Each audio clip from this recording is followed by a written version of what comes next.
കാണുന്നതല്ല, റിയൽ ആയിട്ടുള്ള രേണുസുതി വേറെയാണ്. അതിനി വരാനിരിക്കുന്നതേ ഉള്ളൂ. അതൊരു പക്ഷെ നമുക്ക് ബിഗ് ബോസിൽ കാണാൻ പറ്റുമായിരിക്കും. ഇതിനകത്ത് വേറൊരാളായിട്ടൊന്നും തീരുന്നൊന്നുമില്ല. ഇതൊക്കെ തന്നെയാണ് രേണുസുതി. ബിഗ് ബോസ് പോയാൽ ഞാൻ ഫൈനൽ 5 വരും. ചുമ്മാ ഒരു കോൺഫിഡൻറ്റ് കൊടുത്തേക്കല്ലേ. വരും. ഏതെങ്കിലും കണ്ടസ്റ്റൻസ് ഇത്ര ആൾക്കാരുടെ ഇടയിലേക്ക് ഞാൻ പോകുമ്പോൾ ആ ഒരു പേടിയുണ്ടോ? കാരണം ഇനി അവരൊക്കെ ഒരു നെഗറ്റീവ് ആണോ തരുന്നത്? ഒരു പേടി ആരുടെ അടുത്തോട്ട് പോയാലും ഒരു പേടി. ആരും പ്രതീക്ഷിക്കാത്ത സമയത്ത് രേണുസുതിയുടെ ഒരു മുടിയൊക്കെ ഇങ്ങനെയൊക്കെ പറത്തി രേണുസുതി ലാലേട്ടനെ ഞെട്ടിക്കോ? ഫ്ലവർ അല്ലടാ, ഫയറാടാ. നോർമലി ഈ ബിഗ് ബോസ് സീസൺ തുടങ്ങുമ്പോഴാണ് ആൾക്കാർ മുടി എക്സ്റ്റൻഷൻ വെക്കുന്നത്. എനിക്കറിയത്തില്ല. നോർമലി ആ ഒരു സീസൺ സ്റ്റാർട്ട് ചെയ്യുന്ന സമയത്ത് പല കണ്ടസ്റ്റൻസും ഞാൻ എന്താ ചെയ്താലും വിവാദമാണല്ലോ. ഇവന്മാരിത് എങ്ങനെ അറിയുന്നു? പത്രത്തിൽ വന്നല്ലോ. എനിക്ക് തോന്നുന്നു ചേച്ചിന്റെ വയറിന് ഭയങ്കര ഫാൻസാ ഉണ്ട്. അപ്പോ ആളുകള് പക്ഷെ അത് ആക്ച്വലി നല്ല വയറായതുകൊണ്ടാ. കാരണം ഇപ്പൊ ഒരു കുട്ടീനെ പ്രസവിച്ചതാന്ന് കണ്ടപ്പോ അറിയില്ല വയറുണ്ട്. ഋതപ്പൻ വളർന്ന് വലുതാകുമ്പോൾ ഈ സോഷ്യൽ മീഡിയ ഹെയ്റ്റ് കണ്ട് എന്നെ വെറുക്കുമോ എന്ന് എനിക്ക് പേടിയുണ്ട്. ഇല്ല, അപ്പൊ കുറച്ചുകൂടി വലുതാകുമ്പോ ഇങ്ങനെ അവൻ ചോദ്യങ്ങൾ ചോദിക്കുമ്പോ. അല്ല, ഈ കഴിഞ്ഞ ഇടയ്ക്കും ചോദിച്ചായിരുന്നല്ലോ. എന്താ ഞാനൊരു ഫോട്ടോഷൂട്ട് ഭയങ്കര വൈറലായിരുന്നു. റെഡ് അല്ലേ?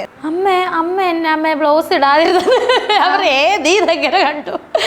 അല്ല, ചോദിച്ചതാ അമ്മയെന്ന്. ഞാൻ പറഞ്ഞു മോനെ അതില് ബ്ലൗസ് ഉണ്ടടാന്ന് പറഞ്ഞു. അടങ്ങ് അയ്യോടാ എന്നോട് ചോദിക്കുക. എനിക്കൊന്ന് ഇനി വീട്ടിലെന്തെങ്കിലും സംസാരിച്ച കൂട്ടത്തിൽ കേട്ടതായിരിക്കും. ഇപ്പൊ കൂടെ ഒരാള് സപ്പോർട്ടിന് ഉണ്ടായിരുന്നെങ്കിൽ എന്ന് ആലോചിക്കാറുണ്ടോ?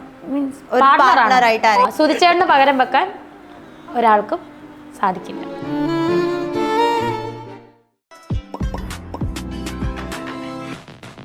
ഹായ്, ഹലോ, എല്ലാവർക്കും വെറൈറ്റി മീഡിയയുടെ പുതിയൊരു ചർച്ചയിലേക്ക് സ്വാഗതം. ഞാൻ Mastani and this is our show Masti with Mastani. ഇന്ന് എൻ്റെ കൂടെ ഉള്ളത് ഒരു പുലിക്കുട്ടിയാണ്. ഒരുപാട് ഇൻട്രഡക്ഷൻ്റെ ആവശ്യങ്ങളൊന്നുമില്ല. കാരണം നിങ്ങൾ സോഷ്യൽ മീഡിയ യൂസ് ചെയ്യുന്നുണ്ടെങ്കിൽ 10 വീഡിയോ സ്ക്രോൾ ചെയ്യുന്നുണ്ടെങ്കിൽ അതിൽ 7 വീഡിയോസിലും ഇദ്ദേഹത്തിൻ്റെ മുഖമായിരിക്കും കാണുന്നത്. ചില ആളുകൾ ഞങ്ങളിത് ബ്ലോക്ക് ചെയ്ത് പോവാണെന്ന് വരെ പറഞ്ഞാലും അവരുടെ ഫോണിൽ വേറൊരു പേജിൽ ഇദ്ദേഹത്തിൻ്റെ മുഖം കാണാൻ പറ്റും. സോ ഒരു സോഷ്യൽ മീഡിയ സ്റ്റാറാണ് ഇന്ന് നമ്മുടെ കൂടെ ജോയിൻ ചെയ്യുന്നത്. വേറെ ആരുമല്ല, നമ്മുടെ സ്വന്തം രേണുസുതി. ഹലോ. ഞാൻ ഇൻട്രോയിൽ പറഞ്ഞ പോലെ ചില ആൾക്കാരുടെ കമൻസ് ഞാൻ കാണാറുണ്ട്, എനിക്കിത് കാണാൻ വയ്യ, ഞാൻ ബ്ലോക്ക് ചെയ്യാം. എന്നിട്ട് വേറെ ഇതിൽ അവർ തന്നെ കമന്റ് ഇടും.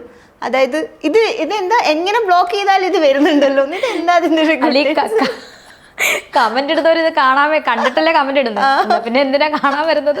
കുറേ ആൾക്കാർ, അതായത് ഏത് സോഷ്യൽ മീഡിയ, യൂട്യൂബോ ഫേസ്ബുക്കോ ഇൻസ്റ്റഗ്രാമോ എന്ത് തുറന്നാലും 10 വീഡിയോ സ്ക്രോൾ ചെയ്താൽ 7 ഞാൻ എണ്ണിയിട്ടുണ്ട്. അതെ, ഞങ്ങൾ ഷോർട്സ് കൗണ്ട് 1, 2, 3 നാശം പോയി. ഞാനേ കേട്ടിട്ടുണ്ട്. എൻ്റെ ഒരു ഫ്രണ്ട് പറഞ്ഞ ബാത്റൂമിൽ ഇത് രേണു ചേച്ചിയുടെ സൗണ്ട് കേൾക്കുന്നു. ബാത്റൂമിൽ ഇന്റർവ്യൂ ഇരുന്ന് കാണുവാ. ഇതെവിടെ കെട്ടിയോൻ പുള്ളി പോയതാണല്ലോ, രേണു ചേച്ചിയുടെ സൗണ്ട് നോക്കി പുള്ളി ഇരുന്ന് കാണും ഇന്റർവ്യൂ സൗണ്ട്. അപ്പൊ എവിടെ തിരിഞ്ഞാലും ഞാനാണെന്നാണ് പറയുന്നത്. അത് ആക്ച്വലി നമ്മൾ അതായത് മറക്കാൻ ആഗ്രഹിച്ചാലും മറക്കാൻ സമ്മതിക്കില്ലെന്നാണ് ആളുകൾ പറയുന്നത്. എന്താ അതിനൊരു ഗുഡൻസ്? നിങ്ങൾ പോകുന്നിടത്ത് ഈ ചാനൽസ് വരുന്നതാണോ, വിളിക്കുന്നതാണോ? ഞാൻ എന്തിനാ വിളിക്കുന്നത്? നമ്മൾ ഓരോരുത്തരും ഏതൊരു വ്യക്തിക്കും പ്രൈവസി ആവശ്യമുള്ള അല്ലേ? മസ്താനിക്കാണെങ്കിലും എല്ലാവർക്കും അതാണ് ഇഷ്ടപ്പെടുന്നത് ഒരു വ്യക്തി. അപ്പൊ നമ്മൾ എന്തിനാ ചാനലുകാരെ നമ്മൾ വിളിച്ചു വരുത്തുന്നത്? അപ്പൊ അവരറിഞ്ഞു വരുവാണോ? ഇപ്പം ആൽബം ആണെങ്കിൽ അവരുടെ ഡയറക്ടറും പ്രൊഡ്യൂസറും അവരുടെ എന്താ പറയാ അവരുടെ പ്രൊമോഷന്റെ ഭാഗമായിട്ടാണ് മീഡിയാസിനെ അറിയിക്കുന്നത്. മനസ്സിലായോ? അപ്പൊ അവർ വരുന്നതാണ്, നമ്മൾ വിളിച്ചു വരുത്തേണ്ട കാര്യമില്ലല്ലോ. ഇല്ല, പക്ഷേ എനിക്ക് തോന്നുന്നു ഇപ്പം നമ്മളെടുക്കുന്ന ആൽബംസ് ആണെങ്കിലും ഷോർട്ട് ഫിലിംസ് ആണെങ്കിലും അത് യൂട്യൂബിൽ കാണേണ്ട ആവശ്യമില്ല. കാരണം സോഷ്യൽ മീഡിയ കൂടി ഇവരെന്നെ അത് ഓരോ കട്ടായി കഥ മുഴുവൻ അറിയാൻ പറ്റും. അപ്പൊ അതെങ്ങനെ നിങ്ങൾക്കത് മുതലാവൂ? ഞാനല്ലല്ലോ അതിന് പ്രൊഡ്യൂസറിന് മുതലാവില്ല. പ്രൊഡ്യൂസർ എപ്പോഴെങ്കിലും പറഞ്ഞിട്ടുണ്ട്? കാരണം ഇപ്പം പല സീൻസും ഈ പേജസിലൂടെ വന്നിട്ടുണ്ടല്ലോ. റൊമാൻറ്റിക് സീനൊക്കെ തലക്ക് അങ്ങ് പോവുക. സസ്പെൻസ് ഒക്കെ പോയി. പക്ഷെ എന്നാലും ഞാൻ പറയട്ടെ, ഇതിന് ഏറ്റവും കൂടുതൽ എഫക്റ്റ് ആയത് നമ്മുടെ കരിമിഴി കണ്ണാല എന്ന് പറയുന്ന എൻ്റെ ആദ്യത്തെ ആൽബം, എൻ്റെയും പ്രതീഷിൻ്റെ. അത് ഇറങ്ങിക്കഴിയുന്നതിന് മുന്നേ തന്നെ എനിക്കൊന്ന് 1 മാസം മുന്നേ സീനെല്ലാം ഔട്ടായി. പക്ഷെ അതിപ്പം മില്യൺസ് അടിച്ച് കയറിപ്പോയി. ഒരു മാസം കഴിഞ്ഞ് ഭയങ്കര ഇതായിപ്പോയി വ്യൂസൊക്കെ. അതും എനിക്ക് തോന്നുന്നത് അതും സ്വാധീനിക്കുമെന്ന് തോന്നുന്നു ഒരു കണക്കിന്. അതുകൊണ്ടാണല്ലോ അവർക്ക് എന്നോട് പറഞ്ഞ പ്രൊഡ്യൂസർ പറഞ്ഞാൽ നല്ലതായിട്ട് അവർക്ക് എന്തായാലും ലാഭമായിട്ടുണ്ട്. നമ്മളെ കൊണ്ട് എന്തായാലും നഷ്ടപ്പെട്ടിട്ടില്ല ഒരു പ്രൊഡ്യൂസർമാർക്കും. ജസ്റ്റ് ഒരു എന്താ പറയുക, ജസ്റ്റ് ഒരു ബൈറ്റ് എടുക്കുന്നവർക്ക് പോലും എന്നെ കൊണ്ട് എന്തായാലും നഷ്ടം വന്നിട്ടില്ല എന്നാണ് എനിക്ക് ഉറപ്പ്. എനിക്ക് മാത്രമേ ഉള്ളൂ നഷ്ടം. ഫുള്ള് റീച്ചാലേ, എന്ത് ചെയ്താലും റീച്ചാന്നൊക്കെ. എന്താ അതിന്റെ സീക്രട്ട് എന്താ? അതെന്താണ് ഞാൻ ജനങ്ങളോടാണ് ചോദിക്കുന്നത്. നമ്മൾ പറഞ്ഞിട്ടല്ലോ റീച്ച് ആക്കുന്നത്. അത് ഈ പ്രേക്ഷകരോടാണ് ചോദിക്കുന്നത് എന്താണ് അതിന്റെ സീക്രട്ട്. എനിക്കറിയില്ല. ശരിക്കും ജനങ്ങള് ആ ഒരു ഇഷ്ടം കൊണ്ട് കാണുന്നതാണോ, അല്ലെങ്കിൽ ഇപ്പം ചേച്ചി എന്തെങ്കിലും നൈസായിട്ട് ഇട്ട് കൊടുക്കുന്നോണ്ടാണോ? ഞാൻ ഇട്ട് കൊടുക്കുന്നോണ്ടല്ല. ഞാൻ പറയട്ടെ, എന്തേലും ഇതിനകത്ത് വല്ലതും ഉണ്ടോ എന്നറിയാൻ വേണ്ടിയിട്ട് ഇനി കണ്ടിട്ട്. അതല്ല, എനിക്കിവിടെ കണ്ണിന് കാണില്ല. കമന്റാ ആ കുട്ടിയൊക്കെ പച്ചയ്ക്ക് തെറിയൊക്കെ വിളിച്ചിട്ട് പിന്നെ ഇവൻ എന്തിനാന്നേ കാണാൻ വരുന്നത്? ഇവളുടെ വയറ് കണ്ടോ, ഇവളുടെ വയറ് കണ്ടോ, അങ്ങനെ എങ്ങനെയാന്നൊക്കെ പറഞ്ഞിട്ട് എന്തിനാന്നേ ഇവൻ കാണാൻ വരുന്നത്? ഇവനോട് ആരെങ്കിലും പറഞ്ഞോ കാണാൻ? എൻ്റെ അക്കൗണ്ടിൽ കയറി കാണാൻ ഞാൻ നിർബന്ധിച്ചോ? പക്ഷെ മറ്റ് ഓൺലൈൻ പേജസിലാ ഒന്ന് കാണുന്നത്. അങ്ങനെയല്ലേ? അതിപ്പോ നമുക്ക് പറഞ്ഞിട്ട് കാര്യമില്ല. ഓക്കെ, ഇപ്പൊ വയറ് കാണുന്ന കാര്യം പറയുമ്പോഴാ, നമ്മളിപ്പോ നമ്മുടെ നല്ലൊരു ശരീരമാണെങ്കിൽ നമ്മളിപ്പോ നമുക്ക് ഇഷ്ടമുള്ള ഡ്രസ്സസ് ഇട്ട് അത് ചെയ്യും. ഇപ്പം നല്ല കണ്ണുള്ള ആൾക്കാർ നല്ല ഭംഗിയിൽ കണ്ണ് കിട്ടും, അല്ലെങ്കിൽ നല്ല മുടിയുള്ള ആൾക്കാർ. മനസ്സിലായില്ല, പറയാമോ? അതായത് എന്താ അറിയോ, നമ്മളുടെ ഇപ്പൊ നല്ല ഭംഗിയുള്ള ശരീരമാണെങ്കിൽ നമുക്ക് ഇഷ്ടമുള്ള ഡ്രസ്സസ് ഇടും. നമുക്ക് ഇഷ്ടമുള്ള നമുക്ക് തോന്നണം നമ്മുടെ ശരീരം നല്ലതാണെന്ന് തോന്നിയാൽ നമ്മൾ ഇഷ്ടമുള്ള ഡ്രസ്സ് ഇടും. ഇപ്പം നല്ല ഭംഗിയുള്ള കണ്ണാണെങ്കിൽ നമ്മൾ ആ കണ്ണ് നല്ല ഭംഗിക്ക് എഴുതി കൊണ്ടു നടക്കും. നല്ല മുടിയാണെങ്കിൽ ആ മുടി നല്ല രീതിയിൽ പിന്നി കെട്ടി അതായത് ഭംഗിയുള്ള സാധനങ്ങൾ നമ്മൾ കുറച്ചുകൂടി ഭംഗിയിൽ കാണിക്കാൻ നടക്കുന്നത്. അപ്പൊ ഈ പറഞ്ഞ പോലെ എനിക്ക് തോന്നുന്നു ചേച്ചിന്റെ വയറിന് ഭയങ്കര ഫാൻസാ ഉണ്ട്. അപ്പോ ആളുകള് പക്ഷെ അത് ആക്ച്വലി നല്ല വയറായതുകൊണ്ടാ. കാരണം ഇപ്പൊ ഒരു കുട്ടീനെ പ്രസവിച്ചത് എന്ന് കണ്ടാ പറയില്ല വയറുണ്ട്. ആളുകൾക്ക് അതൊരു പ്രശ്നമാണ്. അതെന്താ? പെണ്ണുങ്ങളാന്ന് തോന്നി ഇതിന് കുറ്റം പറയുന്നത് തോന്നുന്നു. ഏറ്റവും കൂടുതൽ എനിക്ക് തോന്നിയിട്ടുള്ളത് പെണ്ണുങ്ങളാന്ന് തോന്നുന്നു. അവർക്ക് ഇതൊന്നും പറ്റണില്ല. അവർക്ക് അസൂയക്ക് കുശുവിനും ഞാൻ പറഞ്ഞു നല്ല വയറാ, പ്രസവിച്ച വയറാന്ന് കണ്ടാ പറയില്ല. കഷ്ടപ്പെട്ടിട്ടാണ് കുറയ്ക്കുന്നത്. ആണ്, ജിമ്മിലൊക്കെ പോയിട്ടല്ലേ ഓരോരുത്തര് ജിമ്മിൽ പോയി പൈസ മുടക്കി നല്ല വർക്കൗട്ട് ചെയ്തൊക്കെ കുറയ്ക്കുന്നു, കൺട്രോൾ ചെയ്ത്. ഇതിന് ഒരു ആവശ്യം, ഫുഡ് കൺട്രോൾ ചെയ്യേണ്ട കാര്യമേ ഇല്ല. ഫുഡ് കഴിച്ചെങ്കിൽ വേണ്ടേ കൺട്രോൾ ചെയ്യാൻ? ആവശ്യം ഒന്നിനുമില്ല. പക്ഷെ ഈ പറഞ്ഞ ഈ സ്ത്രീകൾ കമന്റ് ചെയ്യുന്നത് ശരിക്കും അസൂയ കൊണ്ടാണോ, അല്ലെങ്കിൽ ചേച്ചീന്റെ ഒരു പോയിന്റ് ഓഫ് വ്യൂവിൽ എന്താ ശരിക്കും തോന്നുന്നത്? എനിക്ക് തോന്നുന്നു അവർക്ക് ഇങ്ങനെയൊക്കെ കാണിക്കാനും അല്ലെങ്കിൽ സോഷ്യൽ മീഡിയയിൽ വന്ന് അവർക്കും ഇങ്ങനെയൊക്കെ ചെയ്യാനും ഒക്കെ ആഗ്രഹം കാണും. മനസ്സിലായോ? 4 പേരെ കാണണമെന്ന് ആർക്കാണെങ്കിലും ആഗ്രഹം കാണുമല്ലോ. സോ അത് അവർക്ക് പറ്റണില്ല. അപ്പം ഇവര് നോക്കുമ്പോഴെല്ലാം ഞാനാണ്. അപ്പൊ അവർക്ക് ഒരുമാതിരി ഒരു ഇറിറ്റേഷൻ കാണും. 4 ചുവരുകൾക്കുള്ളിൽ ഇരുന്ന് അവരവരുടെ ഫ്രസ്ട്രേഷൻ തീർക്കും. അതാണെന്നാണ് വിശ്വാസം. പിന്നെ നമ്മളിപ്പോ ഫുഡിന്റെ കൺട്രോൾ പറഞ്ഞു. പക്ഷെ ഇപ്പൊ ഈ അടുത്ത് എന്തോ ഡയറ്റിനെ കുറിച്ച് പറഞ്ഞത് എന്തോ കുറെ ട്രോൾസ് ഒക്കെ വന്നായിരുന്നു. എന്തുവായിരുന്നു? ഇപ്പൊ നമുക്ക് ഇഷ്ടമുള്ള ഫുഡ് നമ്മൾ കഴിക്കും. ഇപ്പം ചേച്ചി വന്നോണ്ടിരുന്നപ്പോ ഞാൻ ജ്യൂസ് കുടിച്ചോണ്ടിരിക്കായിരുന്നു. അതേപോലെ ചേച്ചി ഒരു വീഡിയോയിൽ പറഞ്ഞു ഞാൻ ആപ്പിൾ ജ്യൂസ് കുടിക്കാറുണ്ട്. പക്ഷെ അത് ആൾക്കാരെ നെഗറ്റീവ് ആയിട്ട് എടുത്ത്. രേണുസുതിക്ക് എന്തുകൊണ്ട് ആപ്പിൾ ജ്യൂസ് കുടിച്ചൂടാ? രേണുസുതിക്ക് എന്തുകൊണ്ട് ആപ്പിൾ ജ്യൂസ് കുടിച്ചൂടാ? ആപ്പിൾ ജ്യൂസ് എന്നെ കടിക്കുമോ? എന്നിട്ട് എന്തോ ഞാൻ എന്തൊക്കെയോ ഫുഡ് കഴിക്കുള്ളൂ, ഒരു ചെറിയൊരു അധികം ഒന്നും കഴിക്കൂല. ഫുഡെന്ന് പറഞ്ഞ സാധനം കഴിക്കൂല. ആപ്പിൾ ജ്യൂസ് ഇഷ്ടമാണ്, അതുകൊണ്ട് കുടിക്കും. അതും കുറച്ച് ദിവസം ആയതേ ഉള്ളൂ അതൊക്കെ തുടങ്ങിയിട്ട്. അല്ലാതെ എന്തിനു ട്രോൾ ചെയ്യുന്ന? അതിന്റെ ഇടയിലും കുറെ നെഗറ്റീവ് കമന്റ്സ് എന്താ? ഞാൻ കണ്ടില്ല കേട്ടോ. ആപ്പിൾ എന്താണ് ആപ്പിൾ ജ്യൂസ്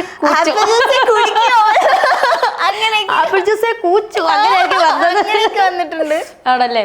വരട്ടെ. ഇതിന് ബദലായിട്ട് 2 കുപ്പി ആപ്പിൾ ജ്യൂസ് കുടിക്കണം. 2 എണ്ണം കുടിച്ചിരിക്കും.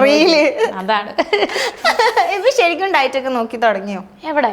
കാരണം ഡയറ്റ് നോക്കിയാൽ ഞാൻ വരെയാവും കുട്ടി, അപ്രത്യക്ഷമായി പോകും. അതുകൊണ്ട് ഞാൻ 0 സൈസ് ആണ്. അതെനിക്ക് ദൈവം കനിഞ്ഞു നൽകി തന്നിട്ടുണ്ട്. ആവശ്യത്തിൽ കൂടുതൽ തന്നിട്ടുണ്ട്. ഇതിൽ ഞാൻ സംതൃപ്തയാണ്. പക്ഷെ എന്നാലും ഇപ്പൊ റീസെന്റ് ഡയറ്റും കുറച്ച് സൗന്ദര്യമൊക്കെ നോക്കി തുടങ്ങിയിട്ടുണ്ട്. കാരണം ഞാൻ അന്ന് ഹോം ടൂർ ചെയ്യാൻ വന്നപ്പോ കണ്ട ആളെ അല്ല രേണുസുതി അല്ല, ഭയങ്കര നല്ല അതിലും കൂടുതൽ ഭംഗിയായിട്ടുണ്ട്. ചുമ്മാ നല്ല സ്കിൻ കളറിന് വ്യത്യാസമുണ്ട്, ഐബ്രോസ് വ്യത്യാസമുണ്ട്, മുടി, എല്ലാ വ്യത്യാസവും. ഇതിന്റെ സീക്രട്ട് എന്താ? ഇതിന്റെ സീക്രട്ട് നമ്മുടെ റൂമ പെർമനന്റ് കോസ്മെറ്റിക്സ് അത് തന്നെയാണ്. റൂമ പെർമനന്റ് കോസ്മെറ്റിക്സ് ആണ് ഇതിന്റെ സീക്രട്ട്. റൂമ മാം ആണ്. പിരികം ഇത് ഐബ്രോസ് മൈക്രോബ്ലേഡ് ചെയ്തിട്ടുണ്ടായിരുന്നു, ഹെയർ ചെയ്തു, അതുപോലെ അങ്ങനെ കുറെ BB ഗ്ലോ ഒക്കെ കുറച്ച് നാൾ മുന്നേ ചെയ്തു, അങ്ങനെയൊക്കെ. പക്ഷെ ഇങ്ങനെ ഓരോന്ന് ചെയ്യുമ്പോഴും ഈ ആളുകൾക്ക് എന്താ പ്രശ്നം? കുശുമ്പ്, അവർക്ക് കിട്ടാത്തതിന്റെ ഒരു പ്രശ്നം ആയിരിക്കും. അവരും വന്ന് ചെയ്തോട്ടെ, ആരാ പറഞ്ഞ ചെയ്യരുതെന്ന്. നല്ലതാ കേട്ടോ, നിങ്ങൾ ആളുകളെ നിങ്ങൾ വന്ന് റൂമ പെർമനന്റ് അല്ല ഞാൻ എന്തായാലും അവിടെയല്ലേ ചെയ്തത്, അപ്പൊ പിന്നെ ആളുകൾക്ക് എന്തൊരു കുശുമ്പ്, അവരും വന്ന് ചെയ്തോട്ടെ. That's all. ഇപ്പൊ നമ്മളിപ്പോ നോർമലി ഈ ബിഗ് ബോസ് സീസൺ തുടങ്ങുമ്പോഴാണ് ആൾക്കാർ മുടി എക്സ്റ്റൻഷൻ വെക്കുന്നത്. എനിക്കറിയത്തില്ല. അതെ, കഴിഞ്ഞ സീസണിൽ ഞാൻ ഇനി ബിഗ് ബോസ് കണ്ടെങ്കിൽ വേണ്ട, ഞാൻ കണ്ടിന്യൂസ് ആയിട്ട് കാണുന്ന ഒരാളെ അല്ലായിരുന്നു. എനിക്ക് അതിന്റെ എന്തോ അന്ന് പോലും എനിക്കറിയില്ല. വല്ലപ്പോഴും സ്ക്രോൾ ചെയ്ത് കാണുന്നതല്ലാണ്ട് ഞാൻ ഇന്ന് വരെ അത് കണ്ടിന്യൂസ് ആയിട്ട് ഒരു എപ്പിസോഡ് ഞാൻ കണ്ടിട്ടില്ല. പിന്നെ ഞാൻ എങ്ങനെ ഹെയർ അത് കണ്ടിട്ട് ഞാൻ എന്തിനാണ് അങ്ങനെ ചെയ്യുന്നത്? നോർമലി ആ ഒരു സീസൺ സ്റ്റാർട്ട് ചെയ്യുന്ന സമയത്ത് പല കണ്ടസ്റ്റൻസും ഞാൻ എന്ത് ചെയ്താലും വിവാദമാണല്ലോ. ഇവന്മാരിത് എങ്ങനെ അറിയുന്നു? പത്രത്തിൽ വന്നല്ലോ. ആശാന്റെ മുടി വെച്ചത് ബിഗ് ബോസിലേക്കോ? പിന്നെ ബിഗ് ബോസിലേക്ക് എന്നെ വിളിച്ചിട്ടില്ല. പിന്നെ എങ്ങനെയാ വിളിച്ചാ പോവും. ഇത് ഇനിയിപ്പോ എനിക്ക് ഒന്ന് അടുക്കാറായെന്ന് തോന്നി, വിളിച്ചിട്ടില്ല. ചിലപ്പോ ഇനി വല്ല വൈൽഡ് കാർഡായിട്ടായിരിക്കും എൻട്രി, പറയാൻ പറ്റില്ല. ആരും പ്രതീക്ഷിക്കാത്ത സമയത്ത് രേണു സുധിയുടെ ഒരു എൻട്രി, മുടിയൊക്കെ ഇങ്ങനെ ഇങ്ങനെയൊക്കെ പറത്തി രേണു സുധി ലാലേട്ടനെ ഞെട്ടിക്കോ? ഫ്ലവർ അല്ലടാ ഫയറാടാ. ആക്ച്വലി അത് എന്റെ ടാസ്കിലുള്ള ഒരു ക്വസ്റ്റ്യനാ. ആണോ? ഞാൻ അറിയാതെ പറഞ്ഞല്ലോ. ഞാൻ അയച്ചതില് അത് ഞാൻ കഴിഞ്ഞ ദിവസം ഇൻസ്റ്റാ പേജിൽ കണ്ടു. രേണു സുധി ആർമി എന്നൊക്കെ പറഞ്ഞിട്ട് രേണു സുധി ഫ്ലവർ അല്ലടാ താഴത്തില്ലടാ ഇങ്ങനെ തന്നെ നിൽക്കൂടാ. ശരിക്കും അവിടെ പോയി കഴിഞ്ഞാൽ ഫൈനൽ 5 വരുന്ന ഒരു കോൺഫിഡൻസ് ഉണ്ടോ? എനിക്ക് അങ്ങനെ ഒരു എന്താ പറയാ കോൺഫിഡൻസ് എന്ന് പറഞ്ഞാൽ വന്നാൽ വരും എന്നുള്ള ഇതില്ല. പിന്നെ ഞാൻ എന്താണോ അതാണ് ഞാൻ. ഏതിപ്പം ബിഗ് ബോസ് അല്ല, ഏത് പ്ലാറ്റ്ഫോമിൽ ഞാൻ ചെന്ന് നിന്നാ രേണു സുധി ആരാണോ എന്താണോ അത് രേണു സുധി തന്നെയാണ്. അല്ലാതെ വേറൊരു ക്യാരക്ടർ എടുത്ത് മുഖം മൂടി വെച്ചിട്ടൊന്നും എനിക്ക് അറിയത്തുമില്ല. ഞാൻ ആരാണോ എന്താണോ അത് തന്നെയായിരിക്കും ഞാൻ. അത് ഇങ്ങനെ ഏതെങ്കിലും കണ്ടസ്റ്റൻസ് ഇത്ര ആൾക്കാരുടെ ഇടയിലേക്ക് ഞാൻ പോകുമ്പോൾ ആ ഒരു പേടിയുണ്ടോ? കാരണം ഇനി അവരൊക്കെ ഒരു നെഗറ്റീവ് ആണോ തരുന്നത്? ഒരു പേടി ആരുടെ അടുത്തോട്ട് പോയാലും ഒരു പേടിയില്ല. നല്ല ധൈര്യമാണ്. നമ്മൾ എന്താണ് പറയുന്നത്, ധൈര്യത്തിന് ഉദാഹരണമല്ല ഞാൻ ഇപ്പോഴും ഇരിക്കുന്നത്. പുറമെ എന്തൊക്കെ വിവാദങ്ങൾ കൊടുമ്പിരി കൊള്ളുന്നു. സത്യം. ഇപ്പോഴും ഓരോന്ന് പുതിയ പൊട്ടി പുറപ്പെട്ടോണ്ടിരിക്കുകയാണ്. ഓരോരുത്തർ പുതിയ കൂണുകൾ മുളയ്ക്കുന്നു. രേണു സുധി എതിരായിട്ട് ഭയങ്കര ശക്തമായിട്ടുള്ള പ്രതിഷേധങ്ങളും. എന്നിട്ട് ഞാനിങ്ങനെ നിൽക്കണമെങ്കിൽ ഗഡ്സ് വേണ്ടേ? വേറെ വല്ലവരുടെയും പണി തീർത്തിട്ട് വീട്ടിൽ പോയിരിക്കത്തില്ലേ? സത്യം. ഏത് ക്യാമറയ്ക്ക് മുന്നേ ആര് വരും? ഒരു നിമിഷം ഒരു പെണ്ണ് ഒരു സ്ത്രീയെ സംബന്ധിച്ച് അവർ എന്താ പറയുക, എത്ര ധൈര്യം കാണിച്ചാലും അവരുടെ ഉള്ളിൽ ഒരു സ്ത്രീ ഉണ്ട് അല്ലേ? അപ്പൊ അവര് സത്യം പറഞ്ഞാൽ ഡൗൺ ആകും. എവിടെയാണല്ലോ ഒരു വ്യൂ പോയിന്റിൽ അവർ ഡൗൺ ആകും. പക്ഷെ എനിക്ക് ഞാൻ അന്ന് പറഞ്ഞ ഞാൻ അത്ര വലിയ എന്താ പറയുക സംഭവമൊന്നുമല്ല ഞാൻ പറഞ്ഞത്.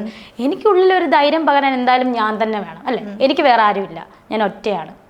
എനിക്ക് വേറെ ആരുമില്ല. എനിക്കൊരു എന്താ പറയുക ആള് പോയ പിന്നെ ആ ഒരു ധൈര്യം എനിക്കുള്ളിൽ ഞാൻ സത്യം പറഞ്ഞാൽ ആർജിച്ചതാണ്. അത് ഇപ്പം പെട്ടെന്ന് ബോൾഡ് ആയതൊന്നുമല്ല. സുചേട്ടനുള്ളപ്പോഴും എൻ്റെ ക്യാരക്ടർ ഇങ്ങനെയൊക്കെ തന്നെയാണ്. പിന്നെ അത് ആളുള്ളത് കൊണ്ട് നമ്മൾ അധികം അങ്ങനെ ബോൾഡ്നെസ് കാണിക്കുന്നില്ലെന്നേ ഉള്ളൂ. അത് എൻ്റെ ബോൾഡ്നെസ് കാണാൻ അന്ന് ആരും ഇല്ലായിരുന്നെന്ന് എന്ന് തന്നെ പറയാം. മനസ്സിലായി? ഇപ്പോഴാണ് ഇങ്ങനെ വന്നതും കാര്യങ്ങളൊക്കെ ആയിരുന്നു. അല്ലാതെ പുതിയതായിട്ട് ആർജിച്ചെടുത്തൊരു സംഭവമൊന്നുമല്ല. ഞാൻ എന്താണോ ഞാൻ ഇങ്ങനെ തന്നെയാണ്. പക്ഷെ ഈ കാണിക്കുന്ന ധൈര്യമൊക്കെ ഒരു മുഖം മൂടിയാണോ? ശരിക്കും ആണോ? എനിക്ക് തോന്നുന്നു. എന്താ പറയുക, ഞാൻ ഇപ്പോൾ രേണു സുധി എന്ന് പറയുന്ന ഒരു വ്യക്തിനെ ഞാൻ ആക്ച്വലി ഞാൻ ആ ഫ്ലവേഴ്സിലെ പ്രോഗ്രാം അങ്ങനെ കണ്ടിന്യൂസ് TV-യിൽ കാണുന്ന ഒരാളല്ല. റീൽസ് അല്ലെങ്കിൽ കോമഡി എന്തെങ്കിലുമൊക്കെ വരുമ്പോൾ കാണും എന്നല്ലാണ്ട് അതിനെക്കുറിച്ച് വളരെ കാര്യമായിട്ട് ഞാൻ നോക്കാത്ത ഒരാളാണ്. അപ്പോൾ ശ്രദ്ധിക്കുന്ന തന്നെ സുധി ചേട്ടൻ ഒരു എപ്പിസോഡിൽ നിങ്ങൾ ഫാമിലീനെ ഇൻട്രൊഡ്യൂസ് ചെയ്യുന്ന വാവക്കുട്ട അത് ഭയങ്കര വൈറലായപ്പോഴാണ് ഞാനത് കാണുന്നത്. അതിനുശേഷമാണ് അറിയുന്നത് ഓക്കെ ഇന്ന ആളുടെ വൈഫാണ് രേണു സുധി. പിന്നീട് സുധി ചേട്ടൻ പോയതിനു ശേഷം രേണു സുധീൻ്റെ ഒരു ജേണി ഉണ്ടായിരുന്നു. അതായത് ഇങ്ങനെ വന്നിട്ട് ഇങ്ങനെ പോകുന്ന ഒരു ജേണി. അതിൽ കുറേ മാറ്റങ്ങൾ ഉണ്ടായിരുന്നു. ക്യാരക്ടർ ചേഞ്ചസ് ആണെങ്കിലും ലുക്കിൻ്റെ ചേഞ്ചസ് ആണെങ്കിലും കൊടുക്കുന്ന മറുപടികളിലുള്ള ചേഞ്ചസ് ആണെങ്കിലും ഒക്കെ. അപ്പോൾ എനിക്ക് മനസ്സിലായത് ആക്ച്വലി ഒരു പാവാണ്. അപ്പോൾ പെട്ടെന്ന് ഈ ഒരു സോഷ്യൽ മീഡിയ വേൾഡിലേക്ക് വന്നപ്പോൾ എന്ത് ചെയ്യണം ഏത് ചെയ്യണം എന്നറിയാതെ കറക്റ്റ് ആയിട്ടുള്ള ഒരു സർക്കിളിലല്ല എത്തിപ്പെട്ടതെന്ന് എനിക്ക് തോന്നിയിട്ടുണ്ട്. മേ ബി ഇപ്പോൾ ചേച്ചി ചെന്നെത്തിപ്പെട്ട ആളുകളിൽ നിന്ന് ചേച്ചിക്ക് ഒരു റീച്ച് കിട്ടി കാണും. ഇപ്പോൾ ദാസേട്ടൻ്റെ കൂടെ റീൽ ചെയ്തു, അത് ആക്ച്വലി നല്ല റീച്ചായി.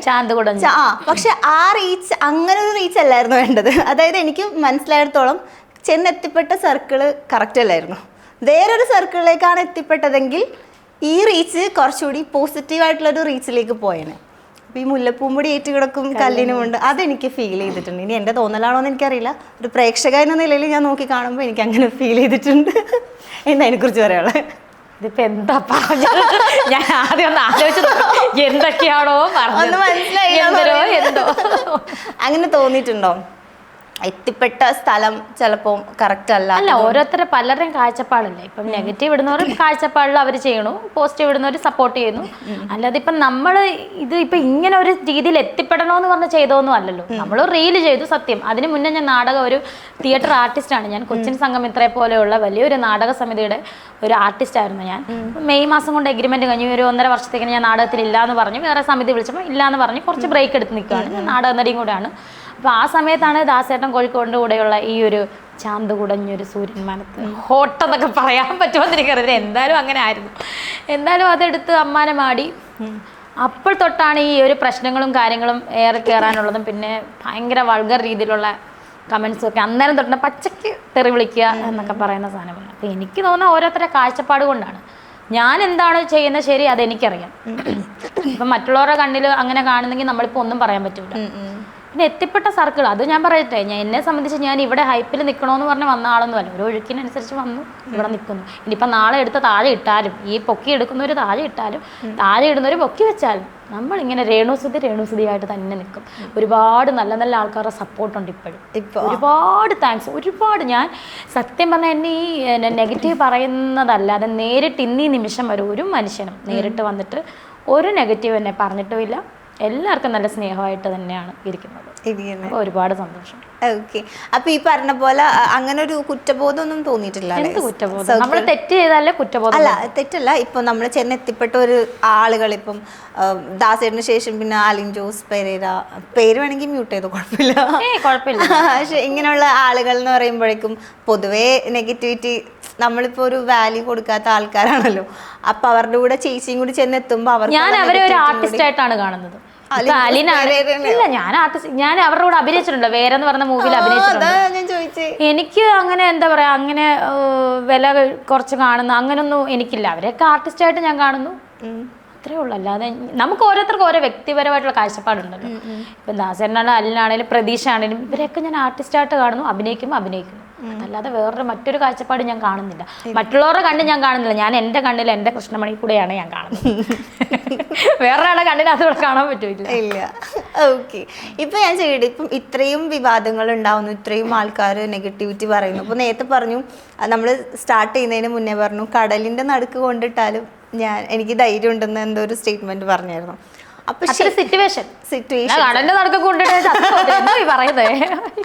അതുപോലെയുള്ള സിറ്റുവേഷൻ വന്നാലും എനിക്ക് ആ ഒരു ധൈര്യം ഫേസ് ചെയ്യുന്നു പറഞ്ഞു.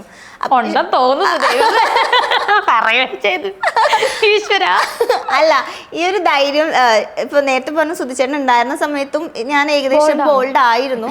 പക്ഷെ ആ ബോൾഡ് ഈ സിറ്റുവേഷൻ കൊണ്ട് ബോൾഡ് ആക്കപ്പെട്ട ഒരാളാണോ ശരിക്കും? ബോൾഡ് ആണോ, പക്ഷെ എങ്കിലും നമുക്ക് സംസാരിക്കാൻ സൂചിച്ചിട്ടുണ്ടായിരുന്നു ഒരു പക്ഷേ അന്ന് ആ സമയത്ത്. എന്തുണ്ടെങ്കിലും ഇപ്പം ആള് സംസാരിച്ചു കഴിഞ്ഞിട്ടായിരിക്കും നമ്മൾ സംസാരിക്കുന്നത്. നമ്മൾ ചാടിക്കറി സമയം മിണ്ടായിരിക്കാൻ പറയും. അങ്ങനെ ഒരാളുണ്ട്, നീ മിണ്ടരുത്, ഞാൻ പറഞ്ഞിട്ട് നീ പറഞ്ഞാൽ മതി. അങ്ങനെ ഒരാൾ നമുക്കുണ്ടായിരുന്നു. ഇപ്പം ഞങ്ങൾ ക്രിസ്ത്യൻ ആചാരപ്രകാരം നമ്മൾ പറയും വൈഫിൻ്റെ തലയാണ് ഹസ്ബൻഡ്. അപ്പം അങ്ങനെ ഒരു രീതിയിൽ അപ്പം അവർ പറഞ്ഞതിന് ശേഷമാണ് നമ്മൾ പറയേണ്ടത്. അങ്ങനെ ഒരു സംഭവം ഉണ്ടായിരുന്നു. അപ്പം എനിക്ക് പറയാനൊരു സ്പേസ് അവിടെ ഇല്ല. ബോൾഡ് കാണിക്കാനോ എന്തായാലും സെക്കൻഡാണ് നമ്മൾ സംസാരിക്കേണ്ടത്. അല്ലെങ്കിൽ ഫസ്റ്റ് ഹസ്ബൻഡ് പറഞ്ഞു കഴിഞ്ഞിട്ടാണ്. പക്ഷെ ഇതെന്ന് വെച്ചാൽ ഏട്ടൻ്റെ അഭാവത്തിൽ അല്ല, ഏട്ടൻ ഇപ്പം ഇല്ല. അപ്പം എനിക്ക് പറയാൻ ഞാൻ മാത്രമേ ഉള്ളൂ. എൻ്റെ കാര്യങ്ങൾ ഷെയർ ചെയ്യാൻ, എൻ്റെ കാര്യങ്ങൾ പറയാൻ നിങ്ങൾക്ക് മുന്നിൽ ഇപ്പോൾ പ്രേക്ഷകരുടെ ആണെങ്കിലും അറിയാനുള്ള ആഗ്രഹം കാണും. ഒരുപാട് പേര് സപ്പോർട്ട്, അവർക്കൊക്കെ അറിയാൻ. അപ്പം എനിക്ക് പറയാൻ ഞാൻ മാത്രമേ ഉള്ളൂ. അപ്പോഴായിരിക്കും ഈ ബോൾഡ്നെസ്, ഇവള് ഭയങ്കര ബോൾഡാന്ന്, അല്ലെങ്കിൽ ഇവള് അഹങ്കാരം. ഒരു അഹങ്കാരമില്ല. എന്തെടുത്തിട്ട് അഹങ്കരിക്കാനാ? ഞാൻ നോക്കട്ടെ, എനിക്ക് ഒന്നുമില്ല അഹങ്കരിക്കാൻ. ഒന്നുമില്ലാത്ത ഒരാളാണ് അഹങ്കരിക്കാൻ. താഴെന്ന് പറഞ്ഞാൽ താഴെ തന്നെ നിൽക്കുന്ന ആളാണ് ഞാൻ. ഒരു അഹങ്കാരിയായിട്ടില്ല, അഹങ്കരിക്കാനൊട്ട് ഒരുക്കോ അല്ല. ഞാൻ എന്താണോ അത് ഞാനാണ്. ഓക്കെ. നമുക്കൊരു ചെറിയ ടാസ്കിലേക്ക് പോവാം. ഞാൻ കുറച്ച് സ്റ്റേറ്റ്മെന്റ്സ് പറയും, അത് യെസ് ആണോ നോ ആണോ എന്ന് ഇവിടെ കാർഡ് തരും, അത് കാണിച്ചാൽ മതി. ഓ ആയിക്കോട്ടെ. അപ്പൊ എന്തുകൊണ്ട് യെസ് നോ പറയുന്നുള്ള അതും പറയണോ? പിന്നല്ലാണ്ട് ഞാൻ പറയണോ? ഓക്കെ ആയിക്കോട്ടെ. ഓക്കെ, അതായത് ഞാൻ പറയുന്നത് അങ്ങനെയാണ്. ഒരു സ്റ്റേറ്റ്മെന്റ് ആണ്, അതായത് ചേച്ചീൻ്റെ ഒരു പോയിന്റ് ഓഫ് വ്യൂ എന്നുള്ള സ്റ്റേറ്റ്മെന്റ് ആണ്. അത് അങ്ങനെ ആണെങ്കിൽ ആണെന്ന് യെസ് കാണിക്കാം, അല്ലെങ്കിൽ നോ കാണിക്കാം. ശരി തെറ്റ്. Okay, first one. ട്രോൾസ് കണ്ടിട്ട് എനിക്ക് സൂയിസൈഡ് ചെയ്യാൻ തോന്നിയിട്ടുണ്ട്. ഇല്ല, എന്റെ സന്തോഷമാണ്. എനിക്ക് ഇഷ്ടമാണ് ട്രോള്, ഭയങ്കര ഇഷ്ടമാണ്. ഞാനിരുന്ന് ആസ്വദിക്കാറുണ്ട് എന്റെ ട്രോൾ. ഈ സിനിമയുടെ കട്ട്സ് എടുത്തിട്ടുള്ള ട്രോൾസ് ഇല്ലേ, ഭയങ്കര ഇഷ്ടമാണ്. ഞാൻ ചിരിച്ചു മറിയും ചിലപ്പോ. എനിക്ക് ഭയങ്കര ഇഷ്ടമാണ്. ഓക്കെ, ബിഗ് ബോസ് പോയാൽ ഞാൻ ഫൈനൽ 5 വരും. ബിഗ് ബോസിൽ പോയാൽ എന്റെ ഒരു പോകുവാണെങ്കിൽ ഫൈനൽ 5 വരുമല്ലോ. അതായത് അത്രയും ആൾക്കാരോട് പൊരുതി ടാസ്ക് ഒക്കെ ചെയ്ത് ലാസ്റ്റ് അഥവാ പോയാ ഇനി ചീറ്റി കാര്യമില്ല, പറയാൻ പറ്റത്തില്ല. ആ ഒരു സംഭവം എനിക്ക് അറിയത്തോലും ഇല്ലാത്ത ഒരാളാണ്. ഫൈനൽ 5 വരും. എനിക്കങ്ങനെ ചുമ്മാ ഒരു കോൺഫിഡൻറ്റ് കൊടുത്തേക്കല്ലേ. വരും. ഇനി എങ്ങാനും ബിരിയാണി കൊടുത്താലോ? ചിലപ്പം ബിരിയാണി കിട്ടിയാലോ? ഓക്കെ, എന്നെ നെഗറ്റീവ് പറയുന്ന ആളുകളെ നേരിൽ കണ്ടാൽ ഞാൻ മുഖത്തടിക്കും. ഇല്ല, അങ്ങനെ ദേഷ്യമൊന്നുമില്ല. കമന്റ് ചെയ്യുന്ന അവരെന്നെ നേരിട്ടൊന്നും പറയുന്നില്ല. നേരിട്ട് ചൂരി ഇടിച്ച് ചീരി ഇടിച്ച് ചിന്ന സുന്ദരിയാന്നൊക്കെ പറയുമ്പോൾ നമ്മളെങ്ങനെ മുഖത്തടിക്കുന്നു? ആരും നേരിട്ട് ഒന്നും പറയുന്നില്ലോ. ഇൻ കേസ് ആരെങ്കിലും ഇപ്പൊ നേരിട്ട് വന്ന് ഇപ്പൊ ആ കമന്റിലെ പോലെ എന്തെങ്കിലും പറയുവാണെങ്കിൽ ഇല്ലേ, ഗോഡ് ബ്ലെസ് യു എന്ന് പറഞ്ഞു വിടും. ദൈവം നിന്നെ അനുഗ്രഹിക്കട്ടെ കുഞ്ഞെന്ന് പറഞ്ഞ് വിടും. റിയാക്ട് ഒന്നും ചെയ്യില്ല. എന്തിന്? ഓക്കെ, എന്നിട്ട് വേണം ഇനി അടുത്ത പ്രശ്നം ഉണ്ടാക്കാൻ പോകില്ല. പക്ഷെ ഒരാളുടെ വീട്ടിലൊക്കെ പോയില്ലേ? അത് പ്രാങ്ക് ആയിരുന്നതാ, അവര് പറഞ്ഞിട്ട് പ്രാങ്ക് ചെയ്ത. ഓക്കെ ഓക്കെ, അല്ലാണ്ട് അങ്ങനെ ഇപ്പം റിയൽ ലൈഫിൽ ഒരു ഇൻസിഡന്റ് വരുവാണ്, അങ്ങനെയാണെങ്കിൽ ഇപ്പം ഈ കമന്റ് ചെയ്ത ആൾക്കാരുടെ വീട്ടിൽ പോകും എന്നൊരു സിറ്റുവേഷൻ വന്നു. എന്തിനാണോ ആരുടെയൊക്കെ വീട്ടിൽ പോണം? എത്ര പേരുടെ വീട്ടിൽ പോണം? ഇവരുകളൊക്കെ എവിടെ കണ്ടുപിടിക്കണം? കേരളത്തിലെ മുഴുവൻ വീട്ടിലും പോയാലേ എവിടെ നേരം കൊറത്തിനെ കണ്ടുപിടിക്കാൻ പറ്റും. എന്തിനാ എന്തോ അതൊന്നും താല്പര്യമില്ല. ഓക്കെ, ശരി. പകൽ മുഴുവൻ ചിരിച്ച് കളിച്ച് നടക്കുമെങ്കിലും രാത്രിയാവുമ്പോൾ എന്നോട് എന്തിനാ എല്ലാവരും ഇങ്ങനെ ചെയ്യുന്നത് എന്ന് ആലോചിച്ച് ഞാൻ വിഷമിക്കാറുണ്ട്. എവിടെന്ന്? എന്തില്ലേ? ഇല്ല, ഒരിക്കലും ഇല്ല. കിടന്നുറങ്ങുന്ന സമയത്ത് ഇല്ല, കിടന്നുറങ്ങുന്ന സമയത്ത് ഉറങ്ങണ്ടേ? എങ്ങനെയാലും ഉറങ്ങാൻ നോക്കുമ്പോഴാണ് രണ്ട് പാട്ടൊക്കെ കണ്ട് ആരെങ്കിലൊക്കെ മിണ്ടാണ്ട് രണ്ട് മിണ്ടി കഴിഞ്ഞാൽ അങ്ങ് ഉറങ്ങും. അല്ലാതെ എന്ത്? പക്ഷെ എനിക്കറിയാം ഈ പറയുന്നതിന്റെ ഉള്ളിൽ വേറൊരു രേണുസുതി. അങ്ങനെ ഒരു സംഭവമേ ഇല്ല. രാത്രി കിടന്നൊന്നും കരയത്തൊന്നുമില്ല. അയ്യേ എന്തിനാ? അങ്ങനെ വിഷമം ഒറ്റയ്ക്ക് ഇരിക്കുന്ന സമയത്ത് അങ്ങനെ ആലോചിക്കാറൊന്നുമില്ല. ഒരു പാട്ടുണ്ട്, കരഞ്ഞപ്പോൾ നീ എന്റെ, ഒരു പള്ളിപ്പാട്ടാ, പാടിക്കാം. അങ്ങനെ ഒരു സംഭവം ഒറ്റയ്ക്കിരുന്ന് കരഞ്ഞുകൊണ്ട് ഞാൻ പറഞ്ഞു ആ പാട്ടൊക്കെ പാടുന്നുണ്ട്. ഞാൻ അറിഞ്ഞു നല്ല പാട്ട് പാടിയത്. അപ്പോൾ നീ എന്റെ ആശ്വാസധാരയായി വന്നു. അത് സംഭവം എന്താണെന്ന് വെച്ചാൽ ഇപ്പം പറഞ്ഞില്ല ഒറ്റയ്ക്കുള്ള, നമ്മൾ പ്രാർത്ഥിക്കുമ്പോൾ ആ ഒരു വിഷമം മാറും. പിന്നെ എന്തിനാ കരയുന്നത്? ഭർത്താവിൻ്റെ അടുത്ത് പറയും, പള്ളിയിൽ പോവും, പ്രാർത്ഥിക്കും. അപ്പം നമ്മൾ ഓക്കെ മെൻ്റലി ഹെൽത്തി ആവും. പിന്നെ നമുക്ക് കുറച്ച് ഫ്രണ്ട്സ് ഉണ്ട്, അവരൊക്കെ ഭയങ്കര സപ്പോർട്ട് ചെയ്യുമ്പോൾ നമ്മൾ ഓക്കെ ആവും. അല്ലാതെ ഒറ്റയ്ക്കിരുന്ന് അയ്യോ രാവിലെ പോയി ചിരിച്ചു കളി ഈശ്വരോ എൻ്റെ ഇവരെല്ലാവരും പറയുന്നല്ലോ എന്ന് പറഞ്ഞ് കരയത്തില്ല. ഇല്ല. ഓക്കെ, ഇപ്പൊ കൂടെ ഒരാള് സപ്പോർട്ടിന് ഉണ്ടായിരുന്നെങ്കിൽ എന്ന് ആലോചിക്കാറുണ്ടോ? കൂടെ ഒരാൾ മീൻസ് നമ്മുടെ കൂടെ ഉണ്ടല്ലോ കുറച്ച് പേരൊക്കെ സപ്പോർട്ടുണ്ട്. മീൻസ് പാർട്ട്ണറായിട്ട് എന്തിന്? ഇല്ല ഇല്ല, അങ്ങനെയൊന്നും ഇല്ല. ഇല്ല, സുധിച്ചേട്ടന് പകരം വെക്കാൻ സുധിച്ചേട്ടന് പകരം വെക്കാൻ ഒരാൾക്കും സാധിക്കില്ല. ഇല്ല, അത് തന്നെയാണ് സത്യം. അപ്പൊ ഇനി ഒരു മാരേജ് നടക്കാൻ ചാൻസ് ഉണ്ടോ? ഈശ്വര, കൊലക്കുന്ന ചോദ്യമാണ് ഇത്. സ്റ്റേറ്റ്മെന്റ് ആണോ? ചോദ്യം യെസ് ഓർ നോ ആണോ? ചാൻസ് ഉണ്ടോ ഇല്ലയോ എന്നാണോ? മനുഷ്യനല്ലേ. മാരേജ്, വിവാഹം, പിന്നെ താലികെട്ട്. ഓക്കെ, ഇല്ലേ? ഇല്ല. അപ്പൊ ലിവിങ് ടുഗദർ ആയിരിക്കും. ഈശ്വര, ഇങ്ങനെയൊക്കെ പറയുന്നത് അസഭ്യം പറയല്ലോ. അസഭ്യമല്ല, ലിവിങ് ടുഗദർ അല്ലേ. അപ്പൊ ഇനി എന്ന് ലൈഫ് ലോങ് ഇനി ഒറ്റയ്ക്ക് ജീവിക്കാനാണോ തീരുമാനിച്ചിരിക്കുന്നത്? ഇപ്പം വരെ അങ്ങനെയാണ് തീരുമാനിച്ചിരിക്കുന്നത്, ഈ ഒരു ദിവസം വരെ. അതായത് ഇന്ന് 27/12/27 ഉച്ച വരെ. 27/12 അതിന് ഉച്ച വരെ എന്തായാലും സിംഗിൾ ആയിട്ട് ജീവിക്കാനാണ് ആഗ്രഹം. ഓക്കെ, ഋതപ്പൻ വളർന്ന് വലുതാകുമ്പോൾ ഈ സോഷ്യൽ മീഡിയ ഹെയ്റ്റ് കണ്ട് എന്നെ വെറുക്കുമോ എന്ന് എനിക്ക് പേടിയുണ്ട്. ഇല്ല, ഇപ്പൊ അങ്ങനെ എന്തെങ്കിലും മനസ്സിലാകാനൊന്നും ആയിട്ടില്ലല്ലോ. ഇപ്പോഴും 5.5 വയസ്സ്. ഒന്നുമില്ല. അപ്പൊ കുറച്ചുകൂടി വലുതാകുമ്പോ ഇങ്ങനെ അവൻ ചോദ്യങ്ങൾ ചോദിക്കുമ്പോ. അല്ല, ഈ കഴിഞ്ഞ ഇടയ്ക്കും ചോദിച്ചായിരുന്നല്ലോ. എന്താ ഞാനൊരു ഫോട്ടോഷൂട്ട് ഭയങ്കര വൈറലായിരുന്നു. റെഡ് അല്ലേ? ബ്രാലെസ് ബ്ലൗസ്. അമ്മ അങ്ങനെ ഒരു സാധനം ചെയ്തായിരുന്നു. ബ്ലൗസ് സാരി അതന്നെ സാരി മാത്രം മറ്റേ ബ്ലൗസിന്റെ ഇവിടെ ഒക്കെ കാണിച്ചിട്ട് അമ്മ ബ്ലൗസ് ഇടാതിരുന്നത് അവർ ഇതെങ്ങനെ കണ്ടു അല്ല ചോദിച്ചതാ അമ്മയെന്ന്. ഞാൻ പറഞ്ഞു മോനെ അതില് ബ്ലൗസ് ഉണ്ടടാന്ന് പറഞ്ഞു അടങ്ങ്. അയ്യടാ എന്നോട് ചോദിക്കുക എനിക്കൊന്ന് ഇനി വീട്ടിലെന്തെങ്കിലും സംസാരിച്ച കൂട്ടത്തിൽ കേട്ടതായിരിക്കും. എനിക്കൊന്ന് കുട്ടികളെ പെട്ടെന്ന് ഇൻഫ്ലുവൻസ് മൈൻഡ് എപ്പോഴും ഇൻഫ്ലുവൻസ് ചെയ്യാൻ കുറച്ചുകൂടി ഈസി അല്ലേ. ഇപ്പൊ നമ്മളെന്തെങ്കിലും സംസാരിക്കുന്ന കേട്ടാൽ അവര് അത് പറയാൻ പറ്റുമോ, വേറെ ആളോട് അത് പറയാൻ പറ്റുമോ എന്നൊന്നും അവർക്കറിയില്ല. ചിലപ്പോൾ അങ്ങനെ എന്തെങ്കിലും വന്ന് ചോദിച്ചു. ഞങ്ങൾ അങ്ങോട്ടും ഇങ്ങോട്ടും സംസാരിക്കില്ല, നല്ല കൂട്ടാണ്.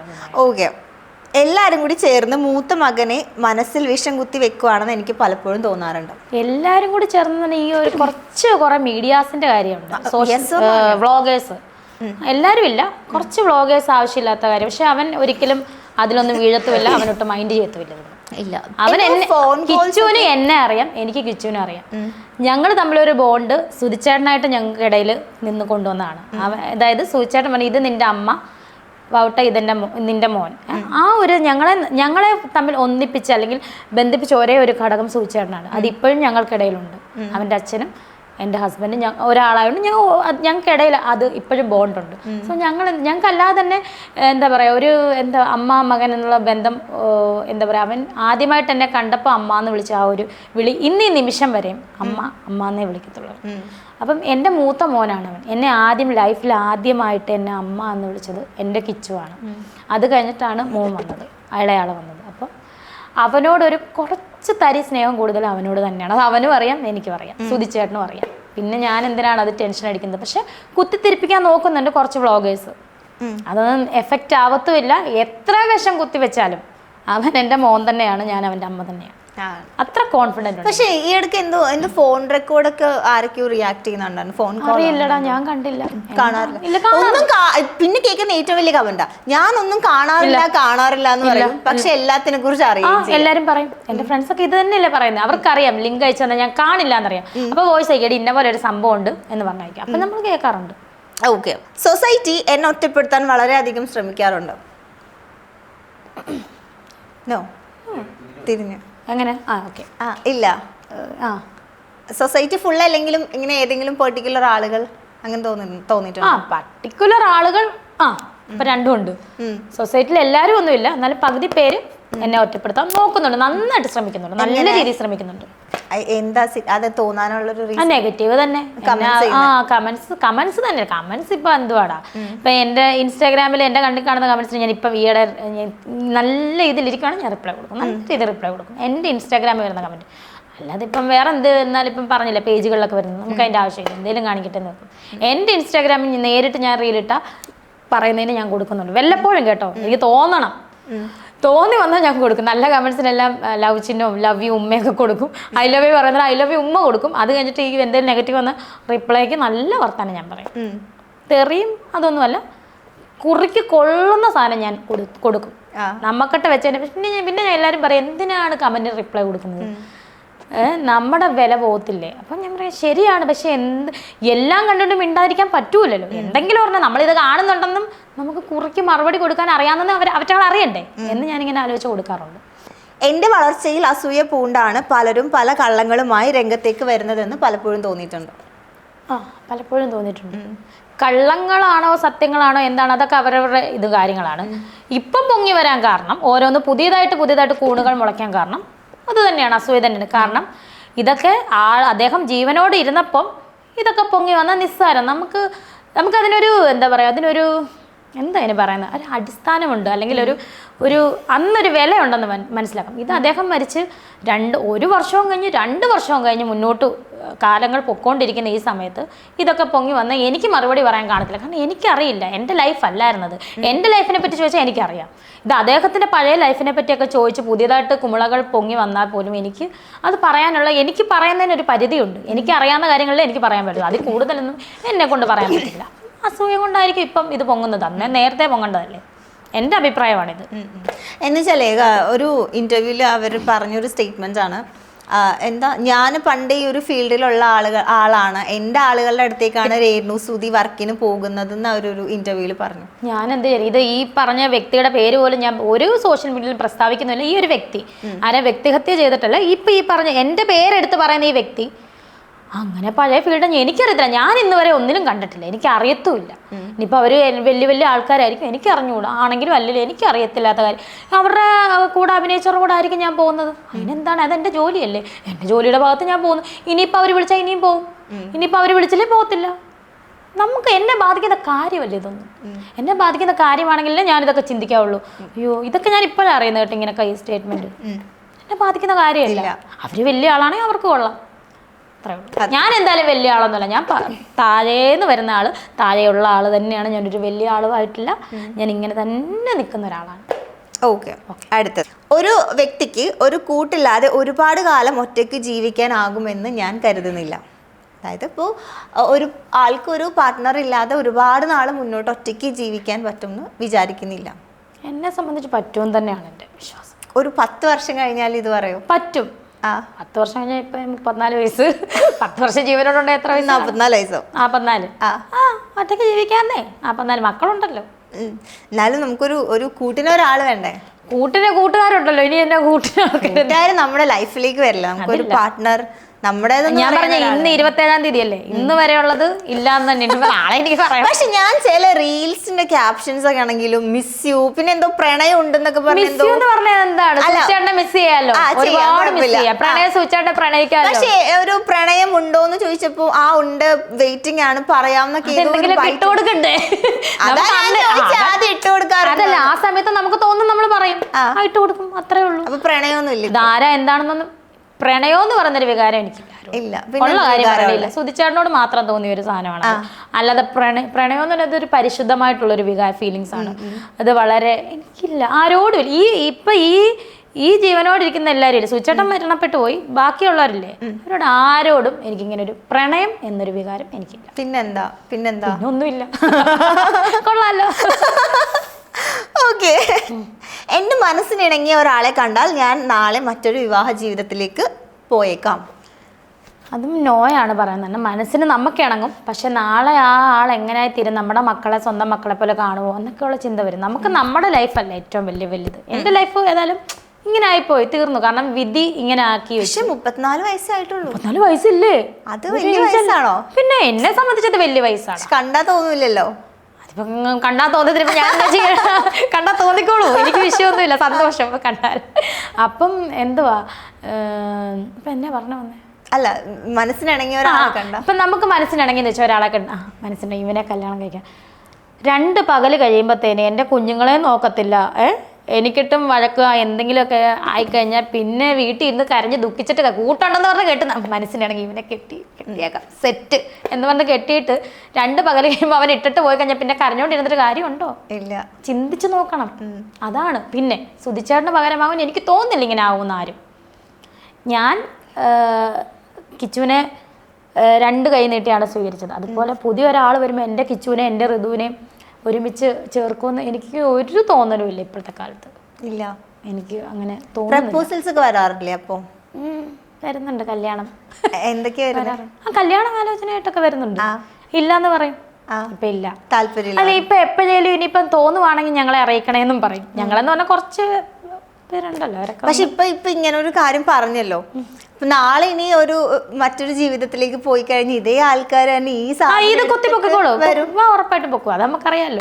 അതുകൊണ്ടല്ലേ 27-ാം തീയതിയിലെ കാര്യം പറയുന്നത്. ഈ ഒരു ദിവസം ഇങ്ങനെ തന്നെയാന്ന് പറയുന്നത്. ഈ കാണുന്നതല്ല ശരിക്കുമുള്ള രേണു സുധി, എനിക്ക് മറ്റൊരു മുഖമുണ്ട്. എനിക്ക് മറ്റൊരു മുഖമുണ്ടെന്നോ? അതായത് ഈ കാണുന്നതല്ല റിയൽ ആയിട്ടുള്ള രേണു സുധി വേറെയാണ്, അതിനി വരാനിരിക്കുന്നതേ ഉള്ളൂ. അതൊരുപക്ഷെ നമുക്ക് ബിഗ് ബോസിൽ കാണാൻ പറ്റുമായിരിക്കും. വിളിക്കട്ടെ, ആരെ വിളിച്ചില്ലല്ലോ എന്നെ. എന്റെ പൊന്നോ, വിളിച്ചില്ല പ്രേക്ഷകരെ. പറയാം, ഇതല്ല ശരിക്കുള്ള രേണു സുധി, എനിക്ക് മറ്റൊരു മുഖമുണ്ട് എന്നാണ് സ്റ്റേറ്റ്മെന്റ്. ഉണ്ടോ ഇല്ലയോ? മറ്റൊരു മുഖം എന്ന് പറഞ്ഞാൽ എന്താ പറയാ, ആ മുഖത്തെപ്പറ്റി ഞാൻ പറയാം. മറ്റൊരു മുഖം എന്ന് പറഞ്ഞാൽ എൻ്റെ വീട്ടിൽ എൻ്റെ പിള്ളേരുടെ അടുത്ത് ഞാൻ എന്താ പറയുക, സ്നേഹനിധിയായ അമ്മയാകും. ഇടയ്ക്ക് വഴക്ക് പറയേണ്ടടുത്ത് ചെറിയ വഴക്കുകളൊക്കെ പറയും. കിച്ചു പഠിക്കുന്നില്ലടാ എന്നൊക്കെ ചോദിക്കാറുണ്ട്. അപ്പം ആ ഒരു മുഖം അത് അവർക്കല്ലേ അറിയത്തില്ല. പിന്നെ എൻ്റെ പപ്പായോടും അമ്മയോടും സംസാരിക്കുന്ന വേറൊരിത്. അല്ലാതെ ഇതിനകത്ത് വേറൊരാളായിട്ടൊന്നും തീരുന്നൊന്നുമില്ല. ഇതൊക്കെ തന്നെയാണ് രേണുസുധി. ഓക്കെ, ഇത്രേ ഉള്ളൂ. ശരി.